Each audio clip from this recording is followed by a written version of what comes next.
Hi everyone, welcome back to my YouTube channel. If we haven't met yet, my name is Laura and I sell clothes on Poshmark, eBay, and Mercari, and I basically flip them and turn a profit. So I'll buy them at thrift stores and then turn around and sell them for a little bit more money. And on YouTube, I like to show you guys how to do the same. In today's video, I wanted to do more of an intro to Poshmark for beginner users, people who are brand new to reselling, but I wanted to put a little bit of a fun twist on it. So I'm going to be going through the ABCs of selling on Poshmark, and this is going to be a Poshmark specific video, how to be successful as a reseller on Poshmark, kind of ways to maximize your sales and your success on the platform. So I have a tip for every letter of the alphabet. We're going to go through them, and I'm going to give you some advice on how to get started and really be successful on the app. Before we dive into the video, I just want to remind you to give this video a thumbs up if you like it, if you get something from it, and subscribe to my channel if you want to see new videos from me. I will be posting new videos every Sunday, so hit subscribe and you will be notified every time a new video comes out. Without further ado, let's get into it.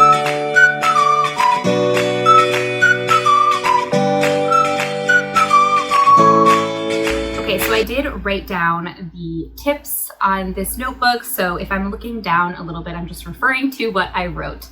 I will say that A, B, and C, I think are the three most important things that you can do to be successful on Poshmark. And if you do these three things, you will most likely see an increase in sales on your Poshmark closet. A stands for activity. So it is critically important for you to be active on the app. And what I mean by that is a combination of things. You want to be kind of just like showing your face on Poshmark every day, without a better way to say that. I would say you want to be sharing your items, you want to be listing new items, you want to just be engaging with people who are asking you questions about your items, you want to be sending offers to likers, you just want to be showing up on Poshmark every single day, making sure that they know that you're still an active user. There are so many people who have Poshmark accounts and have things for sale, but they actually just never check it. They maybe deleted the app and forgot about it, and their accounts are still active. You want to show Poshmark that you are an active user. And we will get into kind of sharing and listing later in the video, but it's just critically important to be active, show your face. B stands for brand awareness. Now, again, if you listen to any three pieces of advice from this video, I hope that you listen to A, B, and C. B for brand awareness. Really, one of the most important things, especially for Poshmark, is to have an awareness of what brands are selling, what styles are selling. Of course, style is just as important as brand, I would say, but a lot of times people are searching specifically based on brand and then style. So maybe they're searching for a Free People flowy dress, right? But it is important to kind of have both in mind. And one of the most important things you can do, especially in the beginning, is just build your brand awareness. You're never going to know everything, but it's important to constantly be learning and exposing yourself to new brands that you don't know about yet. Now, I would encourage you to watch YouTube videos, to go onto trendy websites like revolve.com or nordstrom.com and look through the brands and the styles that they're currently selling, and just kind of build your awareness of brands. You don't want to go into the thrift store with only 2 or 3 brands in mind that you're looking for. You want to have a wealth of knowledge and know when something catches your eye, if it might be worth picking up. C stands for comps or comparable listings. Again, one of the most important things that you can do when you're in the thrift store and you're looking to buy something to resell, it is so important to check comps, especially when you're brand new and you don't yet have a huge brand awareness. If something looks like it might be good, check a comparable listing. Now, I'm going to show you guys an example right here so you can see what I'm talking about. In this example, I am searching for a pair of Madewell high-rise skinny jeans because I found a pair of those at the thrift store and I want to figure out if it's worth picking them up. I did spell skinny wrong, but anyway, so you're going to look, and at first, when you first look, you're going to see what the current listings are going for, and you're going to see the prices that the current listings are going for. So the current listings are listed anywhere from, $35 to $80, somewhere in that range. But when you go to the top left corner and you click on filters, you can filter by sold instead of available. And when you filter by sold, you're seeing listings that have actually sold and the price that they sold for. Now, this is such an important skill to learn as a new Poshmark user, so that every time that you're considering a purchase, you can check comparable solds and figure out if it's worth your money. If these Madewell skinny jeans were available for me to buy for $8 and I know that they're going to sell for at least $35 to $50, I would say that that is a good buy. So one of the most important things you can do is to check comparable sold listings. Okay, D stands for discounts or deals. Now, when people are looking to buy something on Poshmark, they're looking for a good deal, right? They're going to buy secondhand and they want to find something that is available to them that is cheaper than what they can find at a retail store. So you want to make sure that your items look like a great deal. And going along with this, just like when you go to a store and you see that something's 30% off, that feels exciting. It feels like you're getting a good deal. So if you are listing an item and you want it to sell for $60, you don't want to list it at $60, right? You want to list it at $75 or $80 so that you can leave room for offers, and you can send an offer for $60. And then someone's going to see that and say, hey, I liked this item when it was at $80. Now it's $60. It's $20 off. That's a great deal. But actually, secretly, you're getting what you wanted for it. So always leave room for offers and always leave room to make it look like you're giving someone a great deal. E means engage with buyers. Now, this I think is very important because I see a lot of negativity in the reselling community on like Instagram and Reddit and all of these different pages where people are kind of ragging on buyers for asking questions about items, asking for measurements, and then never buying them. If someone's asking you for measurements and then they don't end up buying it, maybe it's because they realize based on the measurements that the item's not going to fit them. I wouldn't take offense to that, and I wouldn't say that they're wasting your time, because think about it. If someone's going into a retail store and they can try something on before they buy it, how many times have you gone into a dressing room, tried something on, realized it doesn't fit you right, or it doesn't look how you want it to, and then not bought it? It's the same thing with Poshmark. People can't return items for fit, so they want to make sure the items are going to fit. Instead of being annoyed that they're asking for measurements, provide them happily, give them good customer service, and answer them quickly. So even if you have a full-time job and you can't necessarily like get them the measurements right away, they ask you at 10 a.m. for measurements and you're at work until 5, respond and say, hey, I'll get you these measurements after work around 6 o'clock. That way they know you're an active user, that you saw their message, that you're gonna get them their measurements, and it just makes them feel a little bit more connected to you during the process, instead of them not hearing back from you and then buying from someone else. F stands for fair prices. It is very important to price your items fairly. Now, when you check comps, a lot of this will happen, naturally, because you are figuring out what the fair market value of your item is. But you don't want your item to be the most expensive one on the market. Just recently, I bought a pair of Athleta yoga pants, and there were only 2 others available in that size on the resale market. They were both listed for $40. One of them was new with tags, the other one wasn't. Mine wasn't new with tags. I didn't feel like it was fair to list mine at $40 because, first of all, if I was a buyer and I saw there was one that was new with tags that was $40 and there's one that was not new with tags that was also $40, which one am I going to buy? Obviously the one that's brand new. So I priced my item at $35. I'm still leaving room for offers, but I'm showing kind of competitiveness in the market. So you want to try and price your items fairly to attract buyers. G stands for great photos. This is very important. Now, especially when you're new, sometimes you can just snap a few quick pics. When I look back at the first listings that I put on Poshmark, I'm like, these are not cute. Some of them are just a mess. There's bad lighting. You can't really tell what the item is. But think about, from the buyer perspective, what they're going to be looking at. If they're looking through listings on Poshmark and they see, some beautiful listings that have great cover photos, they're going to scroll right past the not so appealing ones. And they're not even going to look at them, even if it's exactly what they want. So make sure that your listings have at least a cohesive look. For me now, I photograph all my listings against this wall. And so all of my listings, if you look in my closet, have the brick wall in the background, or I'll find a stock photo. So you just want to make sure that your listings look appealing and that you're using great photos. H stands for honesty, and I mean this in two senses. The first way is be honest with your buyers. So if you find an item in the thrift store and it is in excellent condition and you swear that it's never been worn, that it doesn't have tags on it, you cannot claim that it's never been worn because you don't know that, right?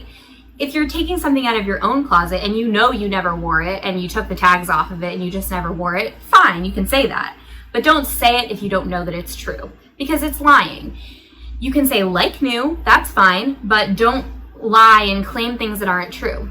Kind of going along with that, if a buyer asks you, how does this shoe fit you? This has happened to me so many times. Like, I'm a size 8 and I'll have people asking me about a size 5 shoe and they'll say, does this fit true to size? And I'm like, I can't honestly say that it does because I don't know. So I'll just say, actually, this wasn't my shoe originally, so I can't speak to fit. It's an honest response. Maybe they won't end up buying it, but it's better than you lying and then potentially opening yourself up to a return. And then the second way that I mean this is be honest with your friends and family about what you're doing, because you never know. People will think of you. I recently just had a friend that was that texted me that was like, hey, I have a bunch of clothes. I was going to donate them, but then I thought of you. That's great. Now I have some free inventory coming in. So make sure that you tell people what you're doing and, just be honest about it. People don't think that it's horrible. Like I used to think that people would think that it was greedy or like mean. People don't. I mean, people don't really care. I've posted on Facebook and told them exactly what I'm going to do. I just said, hey, if anyone has clothes they want to donate to me, I will gladly take them. I'll come pick them up from your house and I'm going to sell them online. I'm completely honest, and people are like, great, cool. You're going to come pick up stuff I don't want from my house? Awesome. Like, just be honest, and if people don't like it, they're just not going to message you, and that's fine. I stands for Instagram. This one is short and sweet, but there is a whole community on Instagram of resellers. When I discovered the Instagram community back in March, I think, I was so excited because these are people that really understand what you're doing, what you're going through. There's people that are posting about brands to look out for, posting about sales that they've made, and you can just learn so much from being on the Instagram community. So create an Instagram account for your reselling and just get involved in the community. My favorite thing about it is that when I have a great thrift find that I'm excited about and I come home and I tell my boyfriend, oh my God, I got these like great boots. These are $200 at retail and they were only $10 and I know I can flip these for at least $80. And he's like, cool. Like he's, nice about it, but he doesn't really care and he doesn't really understand. So it's great when you can find that community, and it exists. So get on Instagram. And speaking of Instagram, follow me on Instagram if you haven't already. I do post like day-to-day videos about my reselling journey. Okay, so J is sort of more of a sourcing tip for you. If you want to source on Poshmark, you can do that. You can find items on Poshmark that are undervalued and you can flip them and sell them. Recently, I did this. So the J stands for just in. There are two ways to sort on Poshmark, just in and just shared. It's the same as with checking for comps. You just go to the top left corner to filters and just instead of just shared, change it to just in. Those are items that were just listed. So I was looking for a Kate Spade mini backpack. The market value for these on the resale market was around like $80 to $100, and I didn't want to spend that. So I sorted by just in, and I found a Kate Spade mini backpack listed by a brand new seller on Poshmark who definitely just wants to get rid of stuff out of her closet and is pricing it, to sell it. She had it listed for $35. I purchased it outright because there were already 6 likers on it within like 20 minutes of it being listed, and I knew it was going to sell fast. And I know I can flip that for double what I paid, but I am going to keep it because I do want it. But just a tip for you with sourcing, keep in mind that there is that just-in category, and a lot of brand new users don't know how to price their items. Okay, K stands for keywords, and this is very important. In your listings, you want to make sure that you're including as many keywords as possible. And I'll give you an example of this because I do buy and sell on Poshmark. So I feel like I do have a buyer's perspective as well, because when I'm a buyer, I'm thinking like a buyer, but then I'm also remembering how I'm thinking so I can use it as a seller, if that makes sense. So I was recently in the market for a dress with like a smocking finish on the bust. I thought that was a really cute style and I wanted a dress like that. So I searched for those key terms on Poshmark, and I ended up purchasing a dress. So if someone didn't know that key term and they hadn't put like smocking on the bust in their description, that item wouldn't have come up for me. Even if it was exactly what I wanted, it wouldn't have come up for me. So keep that in mind. Try and find keywords. If you don't know a lot of keywords yet, just Google with as many details as you can think of and you'll be able to figure it out, or post on Instagram and ask people for feedback. Okay, L stands for, I'm sure you can guess it, and it's not Laura, it is listing. So one of the most important things that you can do on Poshmark is to list. You have to sort of add fuel to the fire of your closet and list as much as you can. When I first started on Poshmark, I was like, yeah, people always say that, but I don't always have something to list. I don't have a daily item to list. Like, what am I supposed to do? That's fine. You can always relist an item. You can take a listing that you already have and relist it. If you have 20 things from your personal closet that you want to sell, don't list them all on the same day. List one a day for 20 days. Because it just shows activity on your closet. It shows that you are, an active user, and it will help you out in making sales. M stands for make offers. And again, this is important because people who like your items, you have the option to send them an offer. And I think that I make probably like maybe half or a little less than half of my sales from offers that I send out versus offers that come in to me. So it is a great way to make sales. A lot of times people who frequently use Poshmark will like an item waiting for an offer to come in. I do that personally.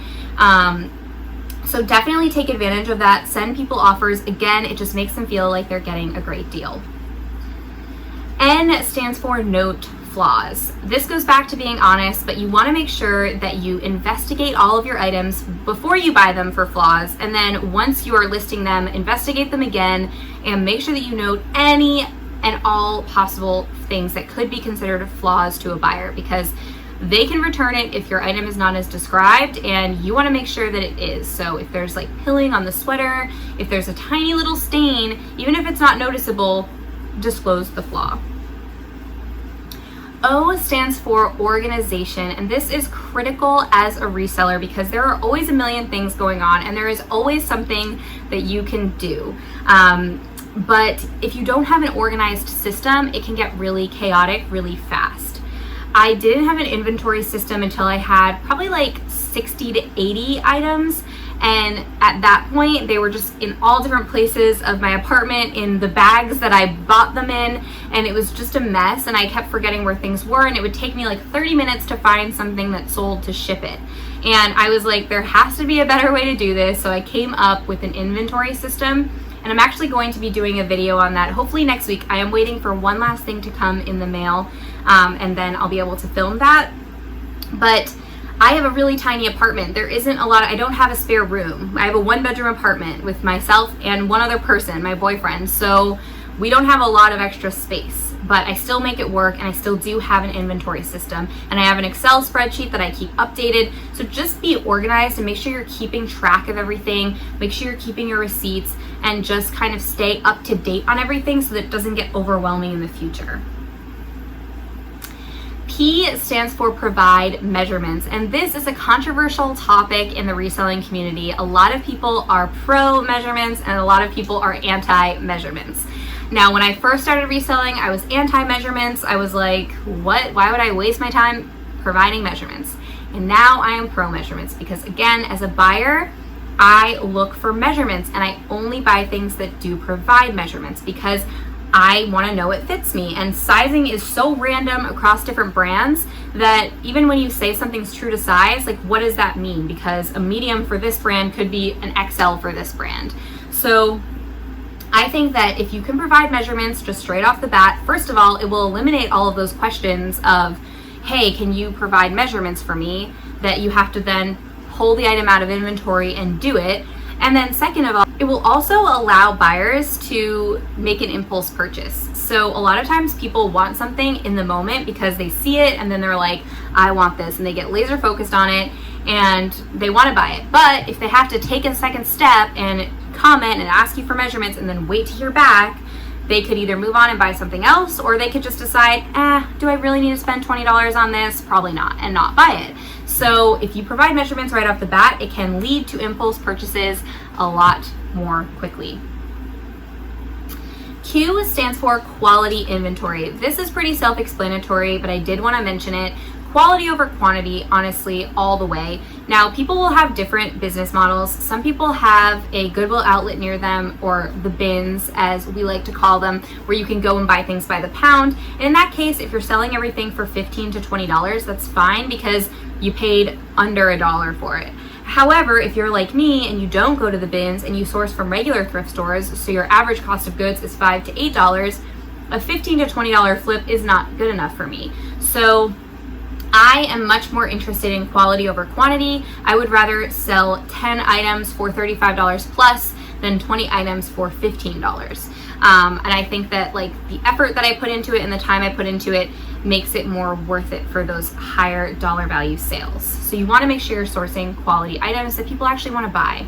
R stands for relist stale inventory. So I mentioned listing earlier, and relisting is also important because like I mentioned with Just In, your item will come into Just In when it has just been listed. So if you relist an item and someone's searching by Just In, it's going to come into that feed for them. A lot of people do search by Just In because they want to look at the newest things that have just hit Poshmark. So, you know, relisting your items, if it's been sitting in your closet for 2 to 3 months and it hasn't really gotten any attention, relisting is a great way to kind of bring it back into the forefront and remind people that it is for sale, potentially get more eyes on it. Okay, S was actually really hard because so many things start with S that have to do with reselling. Sharing, sourcing, shipping, selling, like everything is an S word. But I think that when it comes to Poshmark specifically, the most important S word you can do is sharing, and specifically self-sharing. When you share your closet, again, there are 2 ways to sort on Poshmark, Just In and Just Shared. So if you haven't shared your item in 5 days and someone's searching for that item, they're most likely not going to scroll down far enough to even see it. If you search by if you share it like 2 to 3 times a day, then that item is going to the top of the search results 2 to 3 times a day, which really increases the likelihood of someone seeing it, liking it, and buying it. And if you're not familiar with Poshmark yet, sharing is basically in the bottom of a listing, you'll see a little icon that kind of is like a square of arrows. You click that and it says share to my followers. Now, I think that's misleading because it's not actually just sharing to your followers, it's just sharing to the top of the feed. So if you have a pair of Madewell jeans, I'm going to use that example again, and you share them, and then someone on the other side of the country is searching for Madewell skinny jeans, your jeans are now going to come up on the top of the search results for them, whether they follow you or not. So keep that in mind and try and share your closet at least 2 or 3 times a day. For me, 2 is my minimum, 3 is my maximum. I really don't ever share more than 3 times a day. I have like 250 active listings. It takes me about 15 minutes to share each time. That's 45 minutes a day. So it definitely takes time, but it's so worth it because if you don't share, people aren't seeing your items, and it's as simple as that. Okay, T is kind of a fun one, and it's something that I'm focusing on more in my reselling business now. Trial and error. At first, when I first started reselling, I was just like absorbing all the YouTube content, watching everything, hearing about the BOLO brands, and I would refuse to buy anything that wasn't one of the lists, the BOLO, which stands for Be on the Lookout brands. I was just like being very, very picky and only picking up certain items. And honestly, it wasn't working for me because I wasn't really considering style as much. I was just thinking about brand, and it wasn't as fun. So, oh, I just made a sale, you guys. That was fun while I'm making a YouTube video. And it was an offer that I sent. So again, make offers. So anyway, for trial and error, I have recently started to just be a little bit more flexible with my sourcing. I'm trying new things out. I am just trying to, like, you know, give things a try and not be so worried about whether it's going to sell for exactly what I want it to sell for. I have realized now in the, I don't know how many months, in the time that I've been doing this, I have started to realize that everything sells eventually, and you know, if you lose a couple dollars on something here and there, it's okay, but really try and keep the fun in reselling and give things a try if you want to. But again, check comps, like be responsible. I just mean that you don't have to be so worried about everything. I recently lost a couple of dollars on something that I bought on the very first sourcing trip that I went on back in November. And I bought 4 items on that trip. 3 of the 4 were bad buys, and it's okay. You know, I lost a couple of dollars on one of the items and I learned a lesson. I kind of laughed about it and I just moved on. Overall, I'm still profitable. That one pair of shoes is not going to make or break my business. U and V go together. So U stands for undersell and V stands for value your time. By undersell, I mean don't do it. So when I say undersell, I mean if you have an item that you know is worth $100 on the resale market and someone offers you $60, you know, don't take it just because you kind of justify it to yourself as, well, I only spent $8 on it. I'm still going to have a great return on it. And, you know, I think that's fair. Okay, maybe that justification works if you've had it sitting in your closet for a while, you haven't had any interest in it, and maybe you overpriced it. But if you know the value of your item, don't undersell it just because you only spent $6 on it. Because you need to value your time enough to know that you didn't just spend $6 on it. You spent $6 on it, but you also spent 2 hours going to the thrift store, an hour driving there and back, an hour, you know, cleaning up your items, photographing them, listing them, 30 minutes putting them in inventory, and then when it sells, you're going to spend another 30 minutes taking the item out, you know, getting ready to ship it, bringing it to the post office. Value your time too, because if you consider that now, you spent $6 on the item, but what are you valuing your time per hour at? So keep that in mind when you're selling things. Don't just sell them off for a cheaper price because you only spent $6 on it. You also spent time on it, and time is money. I'm very passionate about that point. Okay, we're getting to the end here. Letter W stands for wise buys. And I'm kind of contradicting myself here when I say, you know, make sure that you're buying things that are worth your time and effort, but also be willing to, you know, have fun with it and do a little trial and error. But I believe in both. I think that for the most part, you should be checking comps and being really careful about the things that you buy. But I also think that you can have some fun with it and try out new things, because you're never going to know if a new thing could be a great sale if you don't try it out. So, you know, make sure that you're thinking through your decisions and justifying them to yourself however you need to make sure that you're, you know, making a good decision. Okay, X. Guys, there's very few words that start with X, so this one's a little bit of a stretch, but examine for flaws. And I mentioned this earlier with noting flaws, but when you're in the thrift store, get somewhere there. It's often terrible lighting in the thrift store, but find like a corner or somewhere that you can just go and stand and look at all your items and see if there's flaws, because it really sucks when you buy something and you're excited about it and then you realize that it has like stains on it or some like a hole or something that you can't really fix. I personally don't buy anything that has flaws if I notice them, because I don't like fixing flaws. I'm not very crafty. I don't really know how to fix a lot of things. So I would rather just avoid that process altogether. Some people are crafty and they'll buy things that have flaws, but make sure that you know whether it has a flaw or not so you can decide whether you want to buy it. Y stands for YouTube. Obviously, I have a YouTube channel because I'm really passionate about reselling and I really want to share what I have learned as a kind of still pretty new reseller. But I've learned so much from other resellers on YouTube, and there are so many people on YouTube that have a wealth of information about brands that know so much more than me in a lot of different areas, and you can learn from all of them. So watch YouTube videos, watch thrift hauls, watch what sold videos, get to know what is trending in the community, and your business will be better for it. And finally, Z stands for as in sleep, rest, relaxation, taking a break. As resellers, there is seriously no limit to the stuff that we could possibly do in a day. You're never done, because you know that even if you don't have anything that you need to list, you could be relisting, you could be sharing, you could be cross-listing to other platforms, you could be interacting with the community, you could be sourcing. There's always something that can be done.